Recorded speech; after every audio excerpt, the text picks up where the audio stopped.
ಏನು ಚಿನ್ನಸ್ವಾಮಿ ಕ್ರೀಡಾಂಗಣದಲ್ಲಿ ಕ್ರಿಕೆಟ್ ಸ್ಟೇಡಿಯಂನಲ್ಲಿ ದುರಂತ ನಡೀತು, ಅಲ್ಲಿ ನಾವು ಸರ್ಕಾರ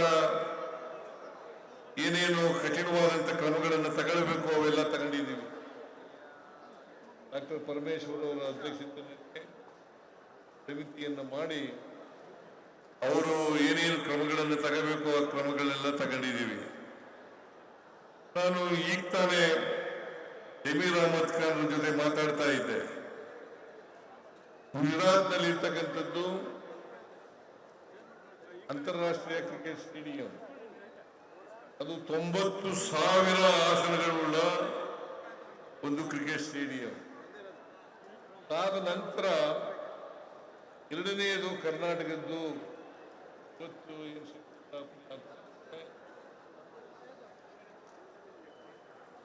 ಆನೇಕಲ್ ತಾಲೂಕಿನ ಟಿಣಿ ಹೋಬಳಿಯ 4ನೇ ಹಂತದ ಬಡಾವಣೆಯಲ್ಲಿ ಈ ಕ್ರೀಡಾಂಗಣ ನಿರ್ಮಾಣ ಆಗ್ತಾ ಇದೆ. ಇದಕ್ಕೆ ನೀವೆಲ್ಲರೂ ಸೇರಿ ಗುದ್ಲಿ ಪೂಜೆಯನ್ನು ನೆರವೇರಿಸಿದ್ದೇವೆ.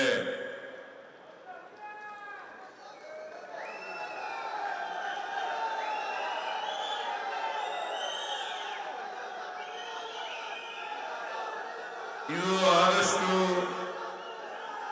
ಜಾಗ್ರತೆ ನಿರ್ಮಾಣ ಆಗಿ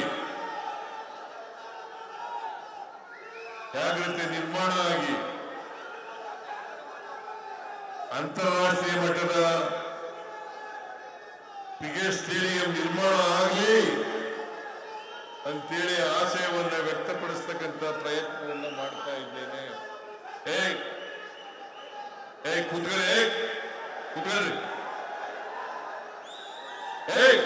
ಕೂತ್ಕೊಳ್ಳಿ ನಿಮಗೆಲ್ಲ ಹೇಳೋದು ಕೂತ್ಕೊಳ್ಳ.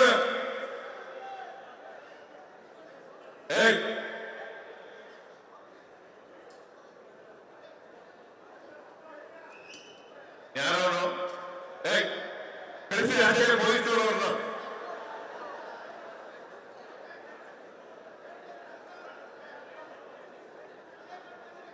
ಪೊಲೀಸರು ಆಚೆ ಕಳಿಸ್ರಿ ಅವ್ರನ್ನ.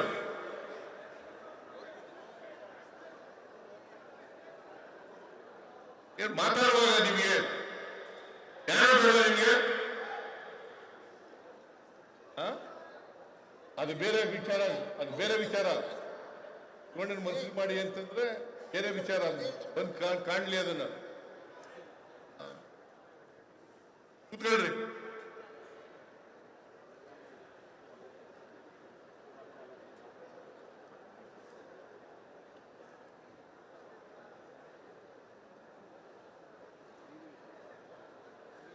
ಇಂಥ ಒಂದು ಅಂತಾರಾಷ್ಟ್ರೀಯ ಮಟ್ಟದ ಕ್ರೀಡಾಂಗಣ ನಿರ್ಮಾಣ ಆಗೋದ್ರಿಂದ ಈ ಭಾಗದಲ್ಲಿ ಪ್ರವಾಸೋದ್ಯಮ ಬೆಳೀತದೆ. ಮತ್ತೆ ಸುತ್ತಮುತ್ತಲಿನ ಗ್ರಾಮಗಳಲ್ಲಿ ಆರ್ಥಿಕತೆ ಬೆಳವಣಿಗೆ ಆಗಲಿಕ್ಕೆ ಕಾರಣ ಆಗ್ತದೆ ಅಂತಕ್ಕಂಥ ಮಾತುಗಳನ್ನು ಹೇಳಲಿಕ್ಕೆ ಬಯಸ್ತಾ ಇದ್ದೇನೆ. ನನಗೆ ನಿಮ್ಮೂರಿನವರೇ ಹೇಳ್ತಾ ಇದ್ರು, ಸುಮಾರು 1,500 ರೂಪಾಯಿ ಒಂದು ಚದರಡಿಗಿತ್ತು. ಈಗ 4,000ದಿಂದ 5,000 ರೂಪಾಯಿ ಒಂದು ಚದರಡಿಗೆ ಏರಿದೆ ಅಂತಂದ್ರೆ ಇದಕ್ಕೆ ಅಂತಾರಾಷ್ಟ್ರೀಯ ಕ್ರೀಡಾಂಗಣ ಆನೇಕಲ್ ತಾಲೂಕಿನಲ್ಲಿ ಬರ್ತಾ ಇರತಕ್ಕಂಥದ್ದು, ನಿರ್ಮಾಣ ಆಗ್ತಾ ಇರ್ತಕ್ಕಂಥದ್ದು ಅಂತಕ್ಕಂಥ ಮಾತುಗಳನ್ನ ಹೇಳಲಿಕ್ಕೆ ಬಯಸ್ತಾ ಇದ್ದೇನೆ.